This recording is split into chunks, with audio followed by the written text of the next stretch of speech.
Welcome to From the Editor, a weekly conversation with Columbus Dispatch reporters who author our Sunday cover stories. I'm Mike Shearer, executive editor of the Dispatch and Dispatch.com. I'm here today with our State House reporter, Erin Glynn, to discuss this week's cover story on Governor Mike DeWine's proposal to make dramatic changes in Ohio's driver education laws, a topic that a few months ago generated a ton of interest on among our Dispatch.com readers. So, Erin, thanks for sitting down with me today. Yeah, thanks for having me. Great. So I guess, first of all, you are a State House Bureau reporter, not only for the Dispatch, but our USA Today Ohio network. Can you tell me a bit about what you do and what stories you cover for our network? Yep, I cover state government and the legislature, focusing on public health, environmental stories, and K through 12 education. Okay. And so I guess one of the assignments that you were on back, I think it was in December, Governor DeWine announced he wants to change the state law for driver's education. So what exactly is he proposing, and why are people interested in this, I guess? Yes, so Governor DeWine had a press conference in Springfield where he was announcing the installation of 10 new driving simulators for residents there.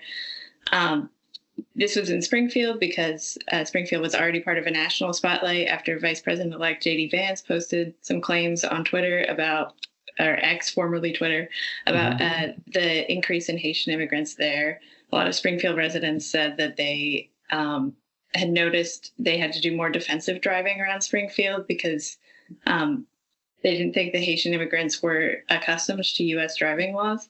So, and there was also a school bus crash in 2023 that kind of increased tension in the city. So DeWine announced these driving simulators that are available for everybody to use, not just Haitian immigrants. And as part of the press conference, he called on the legislature to require driver's ed training for all Ohioans, not just people getting their driver's license under the age of 18. So in the state of Ohio, if you're under 18 and you want to get your very first driver's license, like when my sons went through this process several years ago, they had to go to a formal driver's education school. They had to complete, I think it was 50 hours of driving with an adult, a licensed driver, and 10 of that had to be at night. That's right. And I think the driving in the course, I think, was 8 hours, something like that. It was 8 hours or so with an actual instructor. So it's a pretty comprehensive course, and they show you the videos of high-speed crashes and stuff to try to educate you about the dangers of driving, I guess. Is that correct? Yes. Well, it has to be at a licensed driving school, and I think you're thinking of 8 hours is the shortened version for adults. Okay. Teenagers have to take 24 hours of classroom and online instruction. Classroom. They have a driving requirement too, with a not just 8 hours of driving. Yeah, 8 hours of actual driving. So I think I was trying to. So it's pretty rigorous to get your license before you're 18. Yes, and DeWine's point is that, if you're waiting to get your license, you don't turn 18 and automatically know how to drive a car. Like, correct, yeah. He thinks it makes sense to require this kind of training for everybody getting a license for the first time. So under the current law, if I wait until I'm 18 in a day, I can go get a license if I just pass the driving test, which is a pretty brief driving around the block type test, and the maneuverability test through the cones and all that. Correct? Right. If you can pass your road test on the first try, you can walk out with a license. If you fail the road test, you have to go back and take an abbreviated version of the class that teenagers take. Okay. So there's a dramatic difference between somebody who the training of what they get a license when they're under 18 versus when they're above 18. Yes. Okay. So, and the other thing that's happening in Ohio right now is, although car safety is improving with airbags and all the technological wonders out there, the auto braking, et cetera, we've seen a 26% rise in fatal crashes in Ohio between 2013 and 2023. So that's a pretty drastic increase at a time when car safety and backup cameras and all that became very prevalent. What's leading to that? Is that because of lack of driver training, or is it distracted driving, or what's the cause of that? I think it's a combination of things. The rise in fatal accidents is something that DeWine is obviously very concerned about. He cracked down on distracted driving with the law about, if you pick up your phone and touch it more than once, you can be pulled over. He's also called for to make not wearing a seatbelt a primary offense. So if officers notice that you're not wearing a seatbelt, they can pull you over. Right now, it's the secondary offense, so they can only ticket you if they have already pulled you over. So cracking down on fatal accidents. This is something that the driving simulators that these licensed driving schools have, and now Springfield has in various locations, they kind of train people to avoid distracted driving. They have a whole distracted driving course. And they also can help people go through tougher driving situations, like driving at night. They have like a hydroplaning bad weather course. So it kind of is a good practice maneuver for people. So, but it seems there's two different issues here, perhaps. There's the young adults who wait to take driver's education, which I think you report costs, depending on where you go, about $600 per school, per student.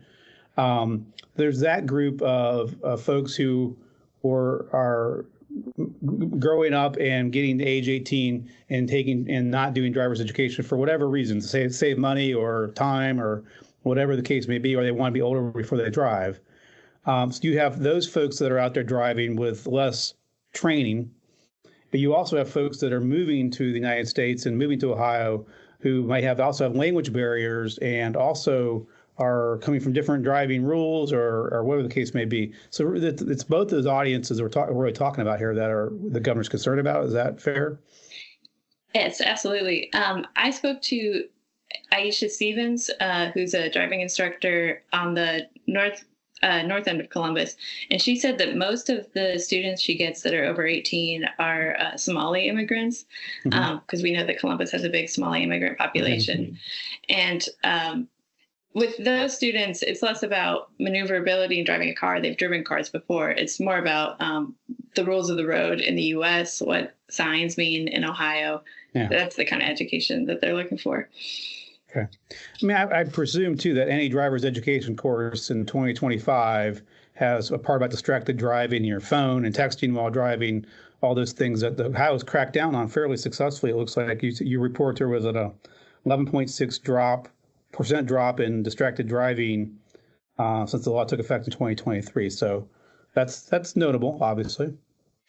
Yeah, I mean, and I'm from Kentucky, and I noticed that I think people are more good about putting their phones down in Ohio. Okay, all right, that's good to hear.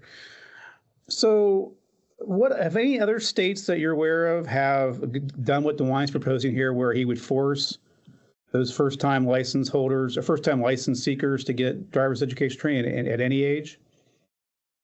Yeah, so Ohio's neighboring states are pretty much in line with Ohio and this. In Kentucky, Indiana, Michigan, you can wait till you're 18 and have less strict requirements.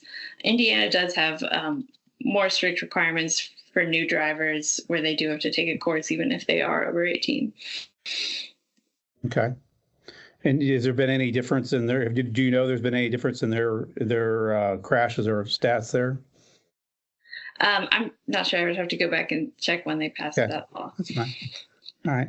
So, and what are the prospects of DeWine's request being or taken up by the legislature at this point?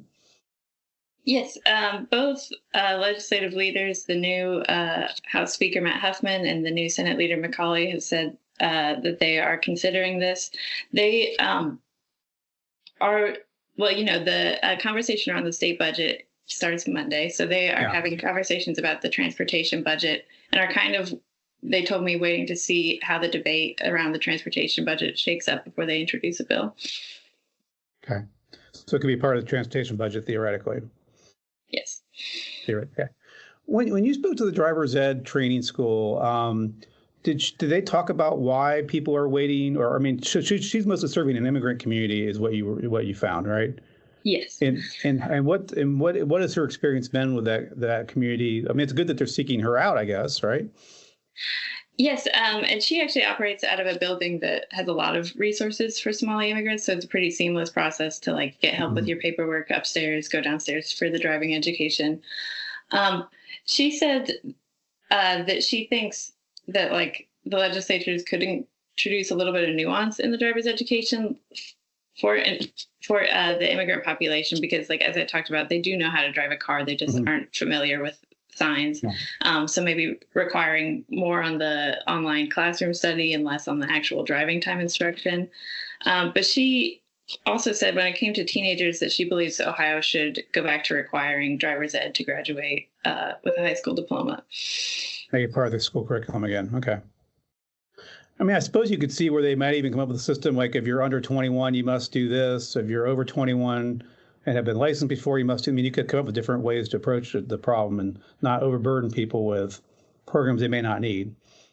Yes, I know Kentucky has a system like that where if you are over 21, it's a lot faster to get a learner's permit. Okay. All right. Well, we appreciate your time today, Erin, and look forward to reading your story here. It'll be on dispatch.com this weekend, folks, and in the Sunday paper. And we'll be back next week with another edition of From the Editor. Until then, thank you, Erin. Appreciate your help. Have a good day. Thank you. Thanks, everybody.